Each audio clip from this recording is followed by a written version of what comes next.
আপনাদের সকলকে ট্রেডিং বার্তায় ওয়েলকাম জানিয়ে আজকে আপনাদের সঙ্গে ডিসকাস করব যে কোন কোন দিনগুলো আমাদের ইন্টারডে ট্রেডিং অ্যাভয়েড করা উচিত যাতে আমাদের লস না হয় বা আমাদের ক্যাপিটাল সুরক্ষিত থাকে। এটা আপনারা নিজেরাও জানেন যে ইন্টারডে ট্রেডিং এর ক্ষেত্রে কিছু কিছু এমন দিন থাকে যে দিনগুলো হয়তো আমরা নিজেরা অনেক সময় বুঝতেও পারি যে আজকে একটা রিস্কি ডে বা আজকে ট্রেডিং করলে লসের চান্স বেশি থাকে। যদি আমরা সেই নিজেদের ডেইলি বেসিসে ট্রেডিং করার রুটিনটাকে মাঝে মধ্যে ব্রেক দিয়ে সেই দিনগুলোকে আমরা বাদ দিই এবং ইন্টারডে ট্রেডিং সেই দিনগুলোতে না করি, তাহলে কিন্তু আমাদের লসের চান্স কমে গিয়ে প্রফিটের চান্স কিন্তু বেড়ে যাবে। কারণ আলটিমেটলি আমাদের মেন মোটিভ এটাই থাকা উচিত যে এনিহাও আমাদেরকে ক্যাপিটালটাকে সুরক্ষিত রাখতে হবে। তো সেই বিষয়টা নিয়েই আজকে আপনাদের সঙ্গে আলোচনা করব। বেশ কিছু পয়েন্ট আমি নোট ডাউন করেছি, তো চলুন শুরু করি। সবার প্রথমেই যে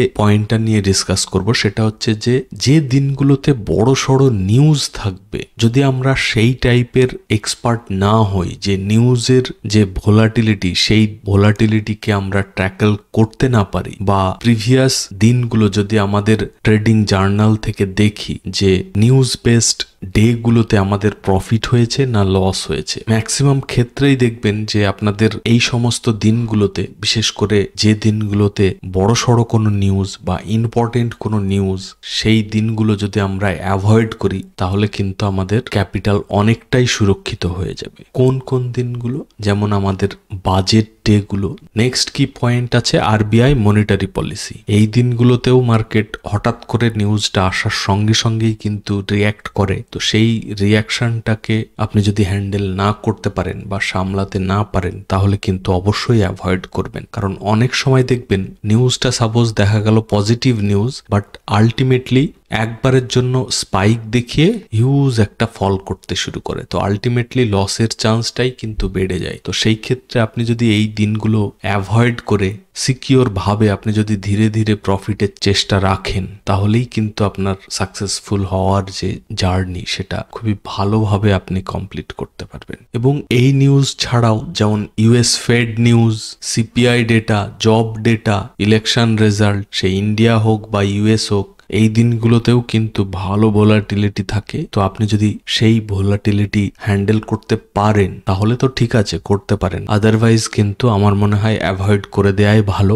বা যারা বেশ ভালো ক্যাপিটাল নিয়ে ট্রেডিং করেন তারা এই দিনগুলোতে পুরোপুরি অ্যাভয়েড না করতে পারলে ক্যাপিটাল কমিয়ে দিয়ে, বা সাপোজ ধরুন আপনি 50 লট দিয়ে ট্রেড করছেন, সেই ক্ষেত্রে এই সমস্ত দিনগুলোতে 1 লট 2 লট দিয়ে ট্রেড করতে পারেন। এছাড়াও যে কোনো মেজর নিউজ থাকলে, ওয়ার রিলেটেড হোক, প্যান্ডামিক রিলেটেড হোক বা ব্যাংকিং কোনো নিউজ হোক, এই সমস্ত দিনগুলোতে সাবধানে থাকবেন, চেষ্টা করবেন ট্রেডিং না করার। তাছাড়া আজকে যেমন হয়েছে, আমি প্রথমেই কিন্তু টেলিগ্রামে আপনাদের সকলকে বলেছিলাম যে আজকে রিস্কি ডে, রিলায়েন্স, এইচডিএফসি দুটো বোথ সাইডে যাচ্ছে, ডিরেকশন পুরো ডিফারেন্ট। তো এইরকম সিচুয়েশন দেখলে একটু সাবধান হয়ে যাবেন। হয় ট্রেডিং করবেন না সেই দিনকে, আর না হলে খুবই কম কোয়ান্টিটি দিয়ে করবেন যাতে আপনার ট্রেডিং এ সেরকম ভাবে এফেক্টই করবে না। চলে যাব নেক্সট পয়েন্টে, অ্যাভয়েড মানডে এবং ফ্রাইডে। কেন বলা হচ্ছে? কারণ এই মানডে এবং ফ্রাইডে এই দিন দুটোতে অনেক সময় দেখা যায় উইকেন্ডে হয়তো বড় সড়ো কোনো নিউজ সে ভালো হতে পারে, খারাপ হতে পারে, সেই কারণেও মার্কেট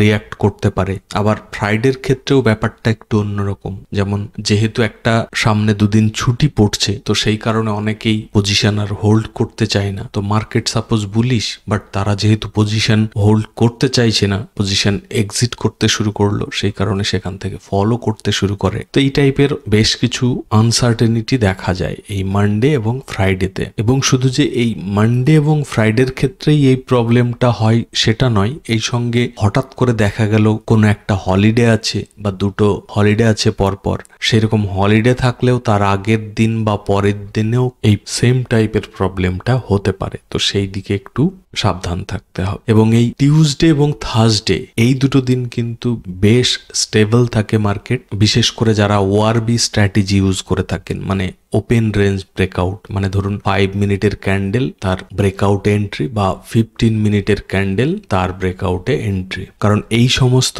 স্ট্র্যাটেজির জন্য কিন্তু বেশ ভালো মুভমেন্ট দরকার হয় এবং একটা ট্রেন্ডি মার্কেট দরকার হয়, আর তার জন্য এই কথাগুলো কিন্তু আপনাকে একটু মাথায় রেখে চলতে হবে। নেক্সট পয়েন্টে চলে যাব। আমাদের যে উইকলি এক্সপায়ারির যে দিনটা, বিশেষ করে বৃহস্পতিবারটা, তো সেই দিনটাও কিন্তু আপনারা যদি বিগিনার হন বা হাই ভোলাটিলিটি যদি আপনি হ্যান্ডেল না করতে পারেন, তাহলে কিন্তু আপনি এই দিনটা অ্যাভয়েড করতে পারেন, কারণ অনেক সময় ফেক ব্রেকআউট হয়। এখন প্রশ্ন হচ্ছে, আপনি যে বিগিনার বা আপনার এই দিনগুলোতে অ্যাভয়েড করা উচিত কিনা সেটা আপনি কিভাবে বুঝবেন? খুব সহজভাবেই বুঝতে পারবেন। সেটা হচ্ছে আপনাকে জার্নাল মেনটেন করতে হবে যে প্রত্যেকটা ট্রেডের পরে বা সেই ট্রেডটাই থাকা অবস্থায় আপনি কি ফিল করছেন, কেন এন্ট্রি করেছেন, প্রফিট হলো না লস হলো, কেন এক্সিট করলেন, কি লজিক বেসিসে করলেন, মার্কেট কন্ডিশন কিরকম ছিল, আপনি কি ট্রেন্ডের এগেনস্টে গিয়ে ট্রেড নিয়েছিলেন নাকি ট্রেন্ড সাইডেই ট্রেড নিয়েছিলেন। এই সমস্তগুলো যদি আপনি প্রত্যেক দিন বেসিসে যেমন যেমন ট্রেডিং করবেন সেই রকম ভাবে নোট করতে থাকেন, তারপর যখন আপনি সপ্তাহের শেষে বা মাসের শেষে এই প্রত্যেকটা দিনকে যখন ভেরিফাই করবেন যে এই সপ্তাহ কেমন গেল বা কি ভুল করলাম, আমরা কি ঠিক করেছি, কোনটা কাজ করেছে, কোনটা ফেল হয়েছে, সমস্ত কিছু যখন মাসের শেষে বা সপ্তাহের শেষে আপনি এই ট্রেডিং জার্নাল দেখে বিচার করবেন, তখন কিন্তু ধরা পড়ে যাবে যে আপনি কি ভুল করছেন বা কোন দিনগুলোতে আপনার লস হয়েছে। এবং সেখানে যদি আপনি দেখতে পান যে উইকলি এক্সপায়ারির দিনগুলোতে আপনার লস হয়েছে বা এরকম যে কোনো দিন আপনার যদি পার্টিকুলার কোনো একটা দিনে বা পার্টিকুলার কোনো একটা বিষয়ের উপর বেস করে যদি আপনার লস হয়ে থাকে, তাহলে সেই দিনগুলোকে অ্যাভয়েড করবেন। নেক্সট পয়েন্টে চলে যাব। 4 নম্বর পয়েন্টটা অবশ্যই একটু আগেই ডিসকাস করলাম যে যখন কোনো একটা হলিডে থাকবে, উইকেন্ড ছাড়াও যদি হঠাৎ করে কোনো একদিনের হোক, দুদিনের জন্য হোক বা বেশ কিছু দিনের জন্য হলিডে থাকলে, সেই হলিডের মধ্যে যদি কোনো নিউজ থাকে তাহলে তো আনসার্টেনিটি থাকবেই। আবার যদি তেমন কোনো নিউজ না থাকে তাহলে ইনভেস্টররা পার্টিসিপেটই করে না, সেই ক্ষেত্রে লো ভলিউম হবে, চপি মার্কেট হবে বা সাইডওয়েজ হয়ে যাবে। সেই ক্ষেত্রে আপনার লসের কারণ হয়ে দাঁড়াবে এই সাইডওয়েজ, এই কারণটাও। তো সেই কারণে হলিডের দিনগুলোতেও বা হলিডের আগে পরের দিনগুলোতেও চাইলে আপনি অ্যাভয়েড করতে পারেন। চলে যাব 5 নম্বর পয়েন্টে।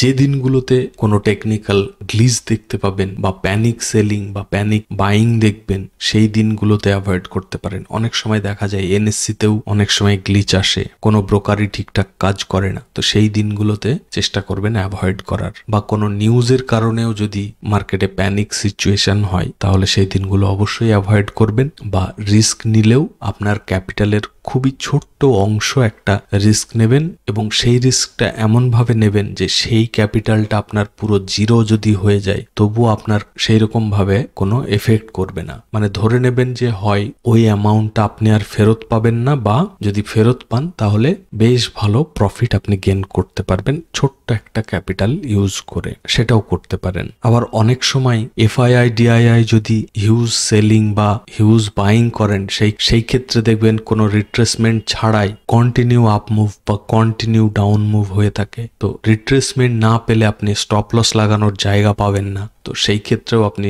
সেই স্টকটাকে বা সেই ইন্ডেক্সটাকে বাদ দিতে পারেন। বা ওভারঅল মার্কেটের সেন্টিমেন্টই যদি সেই রকম থাকে তাহলে সেই দিনটাকে আপনি ট্রেডিং থেকে বাদ দিতে পারেন। চলে যাব নেক্সট পয়েন্টে। যদি আপনার শরীর একদম পারফেক্ট না থাকে বা ভালো না থাকে বা মেন্টালি আপনি ডিস্টার্ব থাকেন বা রিসেন্টলি যখন আপনার হিউজ প্রফিট হবে বা হিউজ লস যদি হয়, সেই ক্ষেত্রে আপনার ওভার কনফিডেন্সের কারণেও অনেক সময় লস হয়, সেই ক্ষেত্রে অ্যাভয়েড করতে পারেন তার পরের দিনটা। এটা তো আগেই বললাম, শরীর খারাপ থাকলে বা আপনি নিজেকে ফিট না মনে করলে সেই দিনকে অ্যাভয়েড করুন।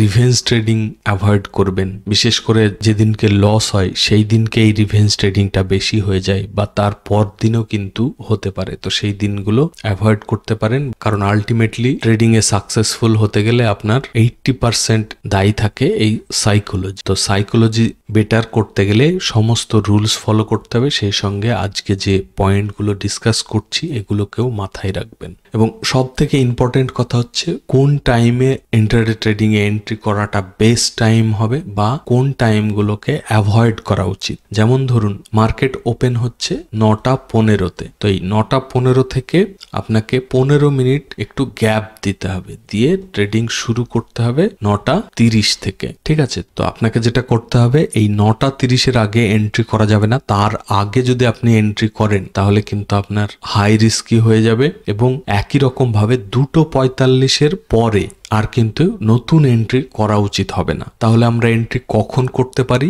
বেস্ট টাইম হচ্ছে 9:30 থেকে 11টা। এই টাইমটাই কিন্তু খুব ভালো মুভমেন্ট থাকে এবং একটা ট্রেন্ডি মার্কেট থাকার হাই চান্স থাকে। আবার যখন 12টা বাজবে তারপর থেকে অনেক সময় দেখা যায় চপি জোন থাকতে বা সাইডওয়েজ জোন থাকতে, কারণ এই টাইমটা একটা লাঞ্চ টাইম। আবার অনেক সময় এই 12টা থেকে 2:45 এই টাইমটায় আবার ভালো মুভমেন্টও দেখা যায়। আর প্লিজ ভিডিওটাকে লাইক করবেন, চ্যানেল যদি এখনো সাবস্ক্রাইব করে না থাকেন অবশ্যই সাবস্ক্রাইব করে নেবেন। আর আজকে যে কটা পয়েন্ট নিয়ে আপনাদের সঙ্গে আলোচনা করলাম এই পয়েন্টগুলোকে মাথায় রাখবেন, কারণ আলটিমেটলি আমাদের প্রফিট করা নিয়ে কথা। আর প্রফিট আমরা তখনই করতে পারবো যখন আমাদের লসের দিনগুলোকে আমরা বাদ দিতে পারবো এবং প্রফিটের দিনগুলোকে আমরা বাড়াতে পারবো। তো আজকে ভিডিওটাকে এখানে শেষ করব। আপনারা সকলে ভালো থাকবেন। Thank you, bye by.